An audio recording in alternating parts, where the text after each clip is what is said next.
বিবিধ ঘনবস্তুর সবথেকে ইম্পর্টেন্ট জিনিস হচ্ছে ছবি, ঠিক আছে? ছবি যদি না বোঝো তাহলে কিন্তু কোনোদিনই ম্যাথটা করতে পারবে না। আর ছবিটা আঁকতে হবে, ছবিটা না আঁকলে তুমি জিনিসটা স্পষ্টভাবে বুঝতে পারবে না, ঠিক আছে? দেখো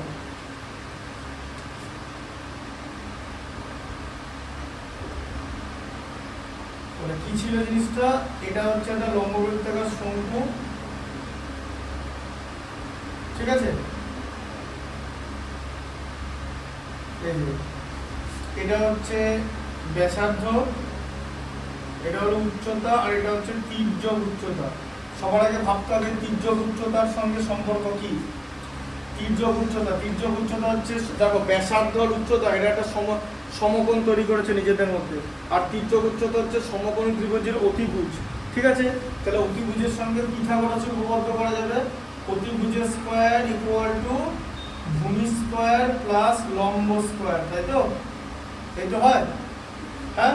এটার সঙ্গে এটার সম্পর্ক, ঠিক আছে?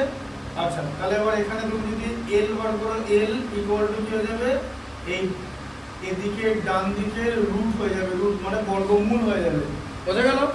এলটা বর্গটা এদিকে বর্গমূল হয়ে গেল, বাঁ দিকের বর্গটা ডান দিকে গেলে বর্গমূল হয়ে যাবে, ঠিক আছে?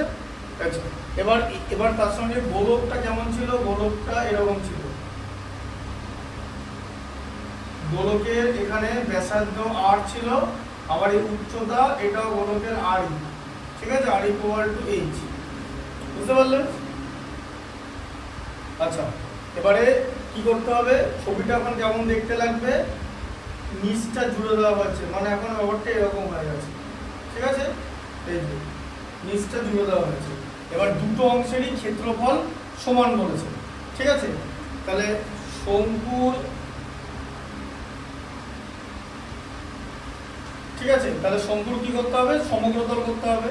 এবার দুটো অংশেরই সমান ক্ষেত্রফল, তাহলে এখানে সমগ্রতলের ক্ষেত্রফল বার করতে হবে, আর অর্ধগোলকেরও সমগ্রতলের ক্ষেত্রফল বার করতে হবে। এবার এখানে তোমাকে কিন্তু এখন যদি বলে যে এই জায়গাটার ক্ষেত্রফল বার করতে বলেনি, তোমাকে বলেছে যে শঙ্কুর নিচে যে অর্ধগোলকটা জুড়ে দেওয়া হয়েছে, দুটো অংশ তো, একটার সঙ্গে আরেকটা জুড়ে দেওয়া হয়েছে, তো সেই দুটো অংশের ক্ষেত্রফল সমান। আর ক্ষেত্রফল বলতে টোটাল সারফেস এরিয়া বা সমগ্রতলে আমরা বুঝি, ঠিক আছে? তাহলে প্রথমে কি করতে হবে, শঙ্কুর সমগ্রতলের ক্ষেত্রফল। তাহলে শঙ্কুর সমগ্রতলের ক্ষেত্রফল কি হবে, তাহলে দেখো, তাহলে শঙ্কুর বক্রতলের ক্ষেত্রফল কত, শঙ্কুর বক্রতলের ক্ষেত্রফল হচ্ছে এই যে পাই আর এল, আগে বললাম। আর নিচে কি আছে, নিচে একটা বৃত্ত, মানে যেটা কত হবে পাই আর স্কয়ার, ঠিক আছে? দুটোর মধ্যে পাই আর কমন গেলে পাই আর ইন্টু এল প্লাস আর হয়, ঠিক আছে? বুঝতে পারলে? বা লিখতে পারো পাই আর ইন্টু আর প্লাস এল, যাই হোক একই জিনিস। আচ্ছা, এবার হচ্ছে অর্ধগোলক, অর্ধগোলকের সমগ্রতলের ক্ষেত্রফল। অর্ধগোলকের যে বক্রতলের, দেখো গোলক, এটা তো গোলক, গোলকের সমগ্রতল বলতে কি হয় ভালো করে বোঝো, এটা হচ্ছে গোলক, ঠিক আছে? গোটা গোল, তাই তো? তাহলে গোলকের সমগ্রতল কত, 4 পাই আর স্কয়ার, ঠিক আছে? সমগ্রতল। আচ্ছা, আর অর্ধগোলকের তাহলে কত হবে, এই বাটিটাকে আমি যদি হাফ করে দিই, তাহলে এইখানে একটা 2 পাই আর স্কয়ার আছে এই জায়গাতে, আর এখানেও একটা 2 পাই আর স্কয়ার আছে, এই দুটো যোগ করলে তো 4 পাই আর স্কয়ার হয়। তাহলে অর্ধগোলকের বক্রতল কত, 2 পাই আর স্কয়ার হয়ে গেল। আর গোলকের বক্রতলই সমগ্রতল হবে, তার কারণ গোলকের আর কোনো সমতল নেই। তাহলে অর্ধগোলকের বক্রতলের ক্ষেত্রে কত হচ্ছে, 2 পাই আর স্কয়ার হচ্ছে, কিন্তু অর্ধগোলকটা তো বাটির মতো, নিচেরটাও তো যোগ হবে, এটা তো বাটি সামানের বাটির মতো, তাহলে বাটিটা তো বৃত্ত আছে, তাহলে বৃত্তের ক্ষেত্রফল কত, পাই আর স্কয়ার। তাহলে এখানে অর্ধগোলকের সমগ্রতল, এই যে দেখো, এবার হচ্ছে অর্ধগোলক,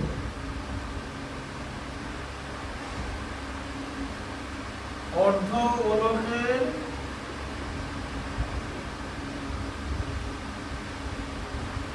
সমগ্রতল, গোলকের সমগ্রতল 4 পাই আর স্কয়ার ছিল, তাকে 2 দিয়ে ভাগ করে 2 পাই আর স্কয়ার পেলাম। আর নিচটা তো অর্ধগোলকের এই যে বাটি সাবানে এরকম, তো এরকম দেখতে তো, হ্যাঁ?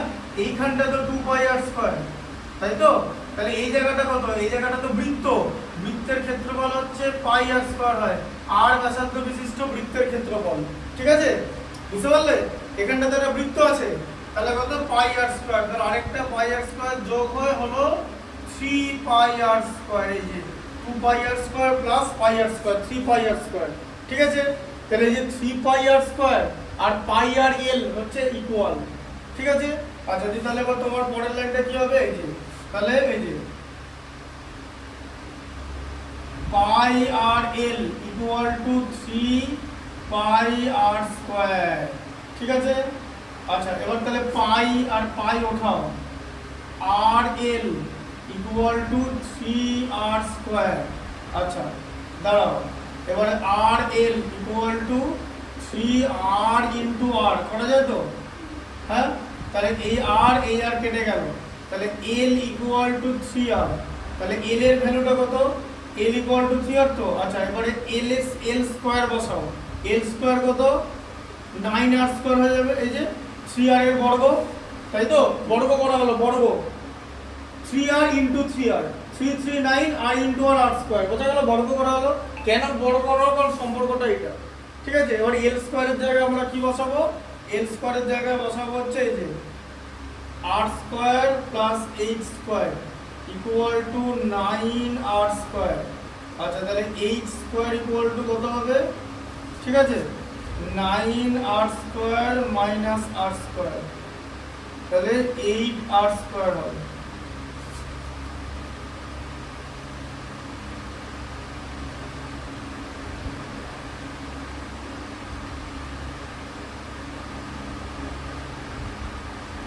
পাই r square equal to pi r এল লিখেছি, দেখেছি এখানে একটা হালকা ভুলে গেছে, সরি ভুলে গেছে, খেয়াল করে এবার জন্য জিনিসটা অন্যরকম আসছে। পাই আর এল নয় তো, দাঁড়া এক সেকেন্ড, এই যে এইটা হবে, এই যে পাই আর ইন্টু আর প্লাস এল হবে, এই যে এই ফর্মুলাটা, এই যে ঠিক আছে।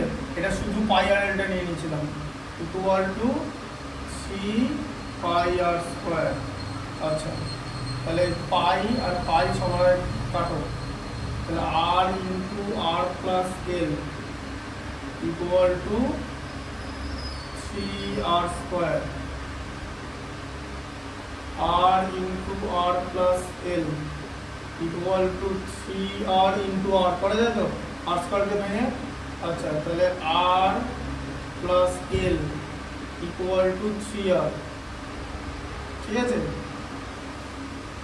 এল ইকুয়াল টু কত হবে, 3 আর মাইনাস আর মানে 2 আর, ঠিক আছে।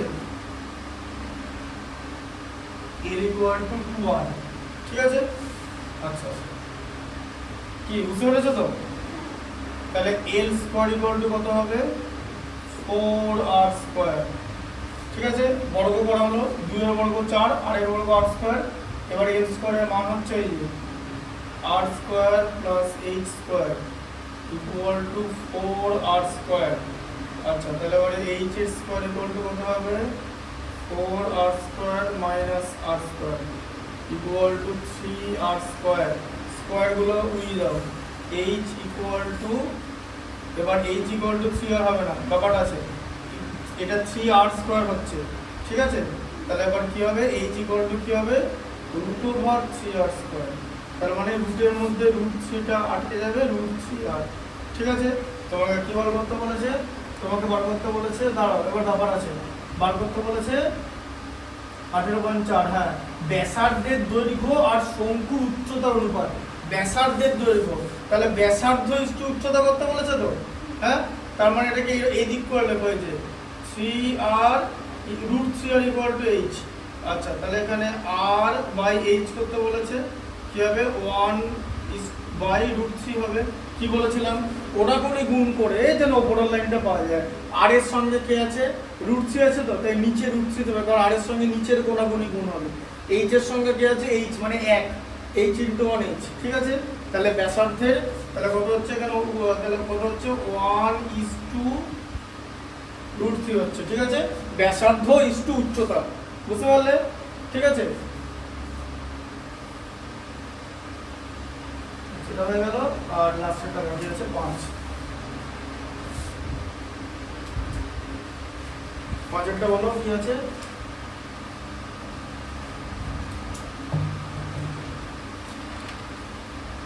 একটি নিরেট লম্ববৃত্তাকার শঙ্কুর ভূমিতলের ব্যাসার্ধ এবং একটি নিরেট গোলকের ব্যাসার্ধের দৈর্ঘ্যের সমান।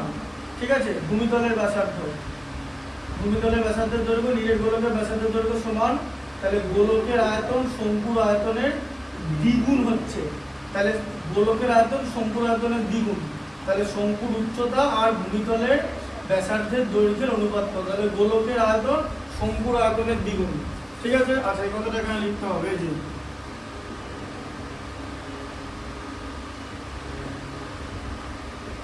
গোলকের আয়তন ইকুয়াল টু 2 ইন্টু শঙ্কু। শঙ্কুর আয়তন বোঝা গেল? আচ্ছা তাহলে গোলকের আয়তন কত হয়? 3.5 পাই আর কিউব, 3.5 পাই আর কিউব। শঙ্কুর আয়তন 2 into 1/3 pi r square h. ঠিক আছে, আচ্ছা তাহলে 4/3 pi r cube equal to 2/3 pi r square h. আচ্ছা তাহলে এখানে কি হলো বলো, কি হলো? এই যে 2 2 4, ঠিক আছে, 3 3 কেটে গেল। তাহলে কত হচ্ছে? 2 pi r cube equal to pi r square h. Pi কেটে দাও, 2 r cube equal to r square h. আচ্ছা 2 r square into r equal to r square h করা যায় তো? আর কিউবকে ভেঙে দেখো আর স্কোয়ার কেটে দাও। তাহলে 2 আর ইকুয়াল টু এইচ। ঠিক আছে, বুঝতে পারলে? তাহলে আর বাই এইচ ইকুয়াল টু হচ্ছে 1/2। ঠিক আছে, আর বাই এইচ হচ্ছে ইকুয়াল টু 1/2। এবার এখানে কি করতে বলেছে? শঙ্কুর উচ্চতা আর ব্যাসার্ধ দৈর্ঘ্য। উচ্চতাটা আগে চলে আসবে। ঠিক আছে, আচ্ছা তাহলে এটাকে উল্টে দিতে হবে, এইচ বাই আর করে দিতে হবে। তাহলে এটা উল্টে দিলে 2/1 হয়ে যাবে। তার মানে কত হচ্ছে? 2:1 হবে। যে গোলকের শঙ্কুর উচ্চতা আর ব্যাসার্ধের অনুপাত হচ্ছে 2:1। ঠিক আছে, উচ্চতাটা আগে আছে, ভালো করে দেখে নেবে। অনুপাতে কিন্তু খুব ইম্পর্টেন্ট। কেন এটা উল্টালাম বুঝতে পেরেছো? উচ্চতাটা আগে আছে। অঙ্কটা দেখো, অঙ্কে উচ্চতা ইস্টু ব্যাসার্ধ জিজ্ঞেস করেছে, ব্যাসার্ধ ইস্টু উচ্চতা জিজ্ঞেস করেনি। অনুপাতে অগ্রপদ, ঠিক আছে, মানে পূর্বপদ আর উত্তরপদ ভালো করে করতে হবে, বুঝতে হবে। ঠিক আছে, ঠিক আছে, এটা তাহলে হয়ে গেল। এটা দাগ দিয়ে নাও।